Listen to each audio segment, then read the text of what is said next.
सवाल नंबर 19वां। पहले ध्यान से क्वेश्चन हम पढ़ रहे हैं, उसको सुनो। बोल रहा है कि एक हवाई जहाज जो कि 1000 मीटर की ऊंचाई पर उड़ रहा है। कोई हवाई जहाज है 1000 मीटर की ऊंचाई पर उड़ रहा है।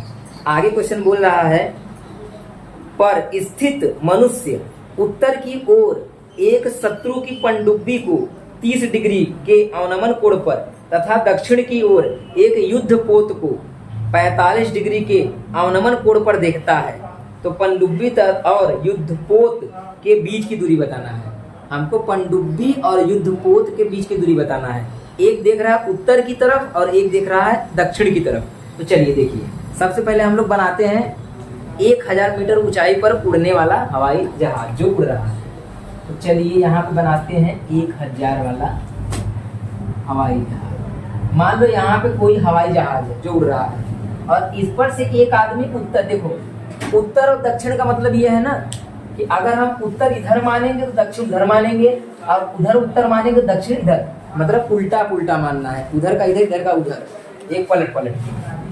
तो हम मान लेते हैं यहाँ पे क्या बोल रहा है सबसे पहले कि उत्तर की तरफ क्या है, पनडुब्बी है ना, उत्तर की ओर एक शत्रु की पनडुब्बी है।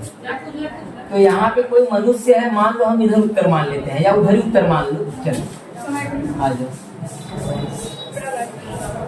उधर हम उत्तर मान लेते हैं और यहाँ पे कोई एक पनडुब्बी है। ये हमने पनडुब्बी मान लिया। इस पनडुब्बी से कितने अंश का कोण बनाता है, अवनमन कोण? पनडुब्बी से बनता है 30 अंश का अवनमन कोण। अच्छा, अवनमन कोण क्यों बोल रहा है? क्योंकि पहले वो देख रहा होगा यहाँ पे ना, ऊपर से जब कोई चीज नीचे देखी जाती है तो हमेशा अवनमन कोण बनता है। तो यहाँ पे बनाएगा 30 अंश का कोण। और दक्षिण की तरफ एक युद्ध पोत है, हम उसको मान लेते हैं यहाँ पे। ठीक, इसको मिला लो, ये बना रहा है 45 अंश का कोण। ठीक, ये बन गया। बोल रहा है और ये क्या है, इसका नाम है युद्धपोत, मतलब ये भी लड़ने वाला विमान है। ठीक, वो भी लड़ने वाला विमान। अब देखो ये बीच में एक पॉइंट है, हम इसको कुछ मान लेते हैं अपने से, नाम A B और क्या हुआ, ये है हवाई जहाज। ऊंचाई 1000 है ना, ऊंचाई लिख लो, 1000 ऊंचाई हो गया। बस अब हमको क्या निकालना है, पूरा बोला है कि युद्धपोत और पनडुब्बी के बीच की दूरी, मतलब एक बार हम BC निकाल लें और एक बार CD निकाल लें और दोनों को जोड़ दें तो काम हो जाएगा, टोटल दूरी पता चल जाएगा। तो सबसे पहले चलो इसी को मानते हैं। क्या लिखेंगे,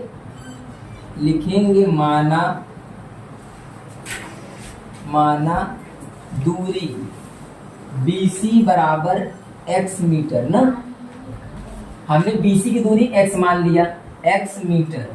अच्छा जी, AC बराबर 100 मीटर, AC बराबर 1000 मीटर, वो खुद ही दिया है। इतनी ऊंचाई पे हवाई जहाज उड़ रहा है। ठीक, और इसको लिख लेंगे y मीटर, ये हमने y मीटर यहाँ पे मान लिया। तथा दूरी CD बराबर y मीटर। इतना तो क्लियर है ना कि x y मानना है।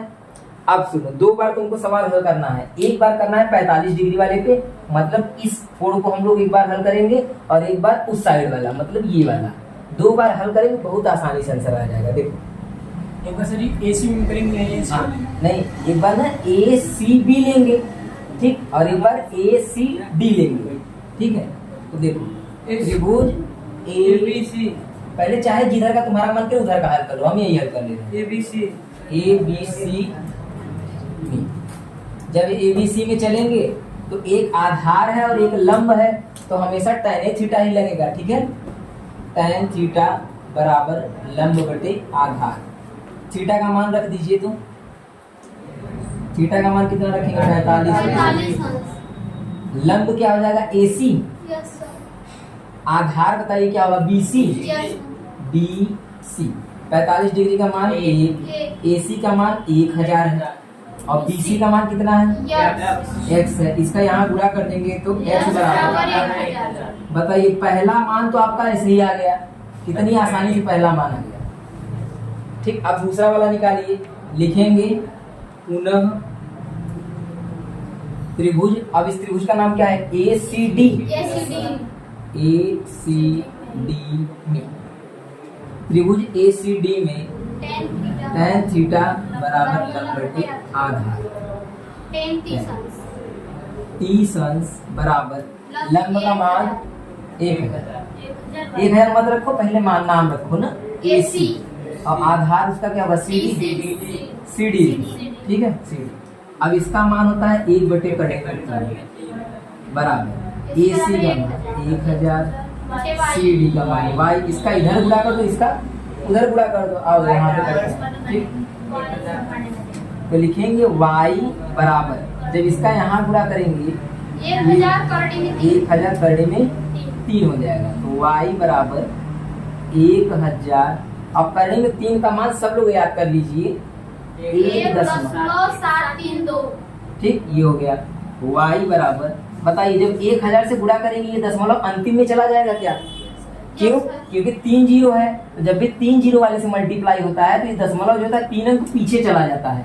ठीक, तो यहाँ लास्ट में आ जाएगा, मतलब ये सीधा आ जाएगा 1732। दशमलव लास्ट में चला जाएगा, दशमलव हट जाएगा। ठीक है, अब आगे देखिए, लास्ट में अब लिखेंगे अतः युद्धपोत तथा पनडुब्बी के बीच की दूरी बराबर, हम क्या करेंगे, एक बार x वाला दूरी मतलब ये जो आया है ये दोनों को जोड़ देंगे तो पूरा दूरी पता चल जाएगा कितना कितना दूर पर है।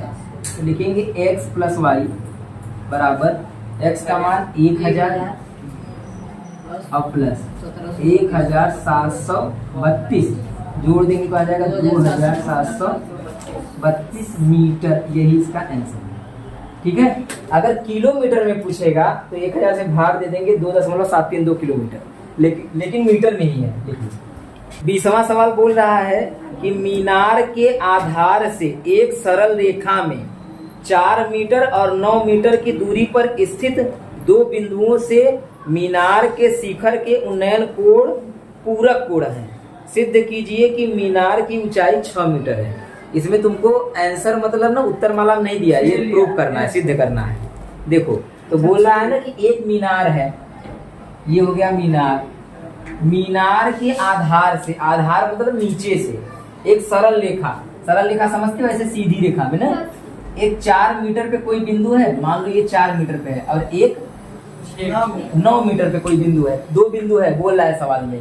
तो 4 मीटर पे एक बिंदु है और एक बिंदु 9 मीटर पे है। ठीक, तो इतना हम बना लेंगे 4 मीटर यहाँ से लेकर यहाँ तक, और ये है 9 मीटर यहाँ से लेकर पूरा यहाँ। ठीक, पूरा 9 मीटर है यहाँ तक, और ये कितना है, केवल 4 मीटर। इस बिंदु से उन्नयन कोण बन रहा है और इस बिंदु से भी बन रहा है यहाँ पे। ठीक, यहाँ पे बन रहा है। अब बोला है दोनों कोण एक दूसरे के पूरक हैं। पूरक मतलब क्या होता है, आज से सीख लो। पूरक मतलब होता है कि दोनों का जोड़ 90 आएगा। ठीक है, दोनों का जोड़ कितना आएगा। तो ऐसे स्थिति में हम क्या करते हैं, हम एक कोण को मानते हैं थीटा और दूसरे कोण को मानते हैं 90 माइनस थीटा, 90 माइनस। इस बात को आप हमेशा याद रखिएगा। ऐसा क्यों हो रहा है, सुनो, दोनों को जोड़ो, देखो 90 आ रहा है कि नहीं, जोड़ते हैं यहाँ पे, आओ जोड़ो। नहीं, 90 माइनस थीटा प्लस थीटा, इन दोनों को जोड़ देखो, थीटा सीधा कट जाएगा। बताओ बचा क्या आया। ऐसा जब भी पूरक बोलेगा यही मानना पड़ेगा ना। और याद रखो, अगर समपूरक बोल देगा तो यहाँ 180 लिख देंगे, तब 180 मानेंगे। तो आज से याद कर लो, पूरक कोण कहेगा तो एक थीटा मानेंगे, एक 90 माइनस, ये बात याद रखना। ये हो जाएगा A, ये B, और कौन सा, नहीं ये 6 मीटर नहीं है, ये तुमको प्रूफ करना है कि 6 मीटर है, ये तुमको लाना है। तो हम क्या मान के चलेंगे, उसको H मान के चलेंगे। एच मान के चलेंगे और 6 मीटर ला देंगे तो प्रूफ हो जाएगा। ठीक है, चलो अब इसको करते हैं। तो इसको करेंगे 2 बार। एक बार हम लोग क्या करेंगे, इस वाले में चलेंगे छोटे त्रिभुज में, थीटा वाले त्रिभुज में, और एक बार चलेंगे 90 माइनस थीटा वाले, मतलब बड़े वाले त्रिभुज में। तो पहले छोटा वाला लेके चलो। सबसे पहले लिख लो, माना मीनार की ऊंचाई, एच मीटर, मीनार की ऊंचाई बराबर एच मीटर। ये हम मान लेते हैं, लेकिन एच को लाना कितना, 6 लाना है। एच अगर 6 आ जाएगा तो सिद्ध हो जाएगा। तो लिखेंगे त्रिभुज ACD में, ACD, अरे छोटे वाले त्रिभुज में ना, लिखो tan थीटा बराबर लंब बटे आधार। थीटा की जगह पे थीटा ही रखना पड़ेगा, क्यों? क्योंकि कोई मान ही नहीं पता है, तो थीटा रखो। आज लंब क्या हो जाएगा, AD, आधार क्या हो जाएगा, CD। tan थीटा का हम अभी कुछ नहीं कर सकते, बराबर AD का मान कितना है, H माने हुए हैं 4, CD को क्या लिख लेंगे 4। इसको आप ले लीजिए समीकरण नंबर 1। अब इसके आगे हल ही नहीं कर पाएंगे इसको। ठीक, आगे बढ़ते हैं, देखते हैं। लिखेंगे पुनः त्रिभुज ABD,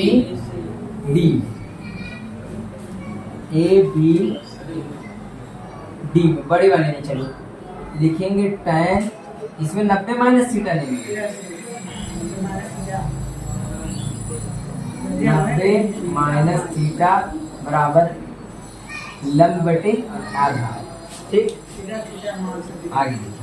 आप लोग एक बात याद रखिए, क्या, सुनिए, जब भी 90 माइनस थीटा होता है ना, एक फार्मूला होता है जो आपके सिलेबस से इसमें हट चुका है, कट गया है, सिलेबस से हट गया। देखिए 90 माइनस थीटा क्या होता है, कॉट थीटा होता है, बराबर लंब बटे, लंब की जगह पे क्या रखेंगे, लंब की जगह पे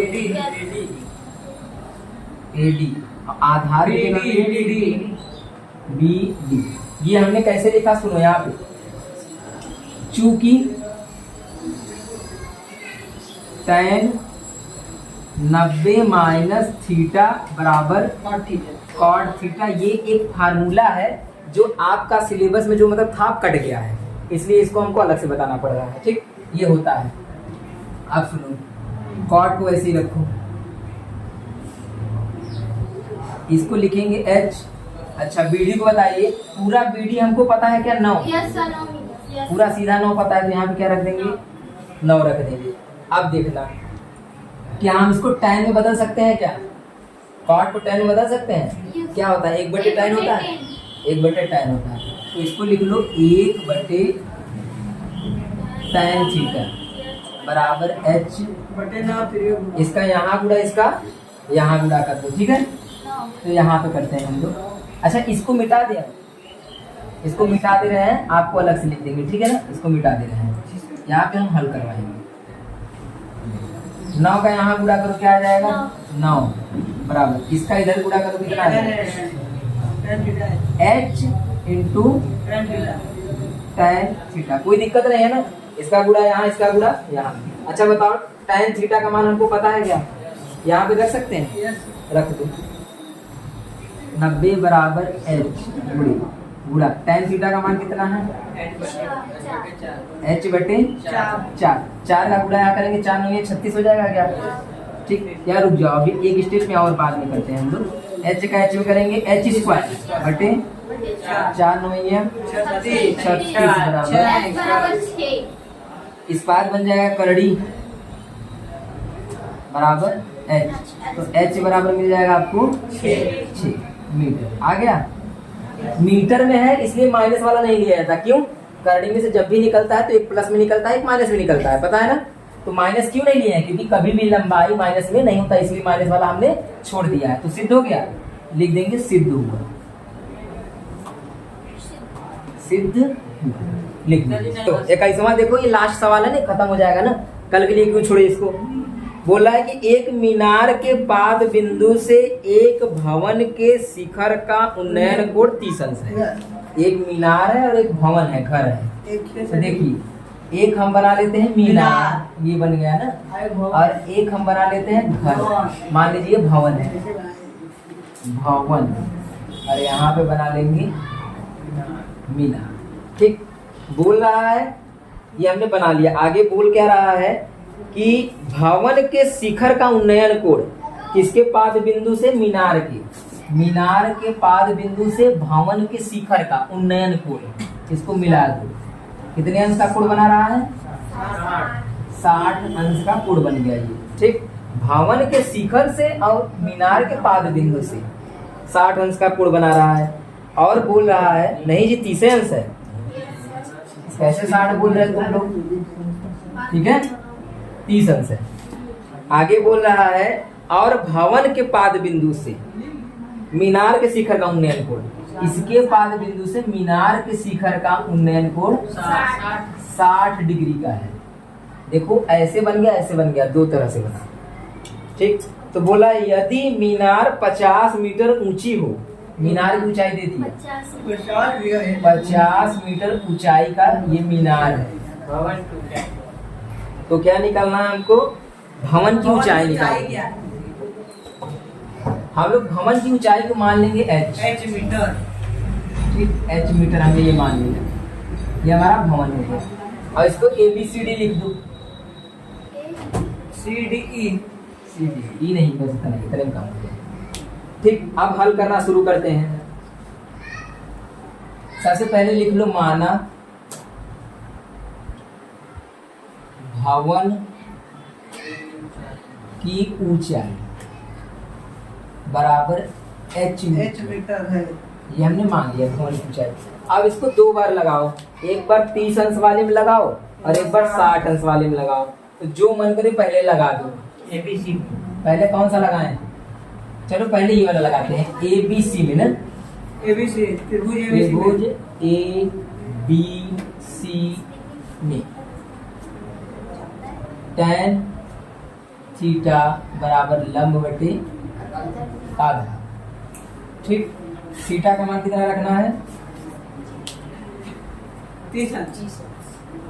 थीटा का मान रखना है 30 अंश है, 60 अंश है जी, ABC में 60 अंश है ना, 60 अंश। लंब क्या है बताओ, AB BC आधार BC 60 अंश का मान रख दीजिए, करने में 3। AB का मान कितना है 50 मीटर 50, BC तो पता नहीं नहीं है, है। इसका इधर गुणा कर देंगे ना, भाग है बटे में उधर गुणा हो जाएगा, ये हो जाएगा करनी में 3 BC बराबर 50 बराबर, इसको नीचे भेज दो, BC बराबर 50 बटे करने में BC बराबर 50 बटे करने में 3। इसको समझ लो समीकरण नंबर 1 ना। अब दूसरा वाला हल करते हैं, लिखेंगे पुनः त्रिभुज किसमें, DCB में, DCB में tan थीटा बराबर लंब बटे आधार, tan थीटा बराबर लंब बटे आधार,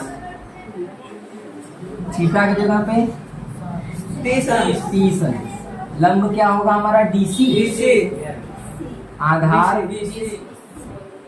BC होगा। ठीक, करने बटे अच्छा, करने में 3 इसका मान होता है 1 बटे करनी में 3 बराबर H, DC का मान H, BC का मान, इधर 50 BC बटे का मान करने तो में क्या हुआ है ना। अच्छा चलिए BC का मान अभी नहीं रखते हैं, थोड़ा इसको पलट के तब रखते हैं, ठीक, ताकि आसान लगेगा वैसे रखने में, ऐसे थोड़ा कठिन लगेगा तुम्हें। इसका इधर गुणा करो, इसका इधर गुणा करो, ये हो जाएगा BC बराबर H करनी में 3, चाहे 3 करनी में H, जैसे मन करे लिख लो। ऐसे क्यों लिख दिया कि अब रखोगे तो आसान लगेगा। बताओ BC का मान कितना है, बराबर H बटे करनी में 3 हो गया। अब बताइए भाग उधर क्या हो जाएगा, गुणा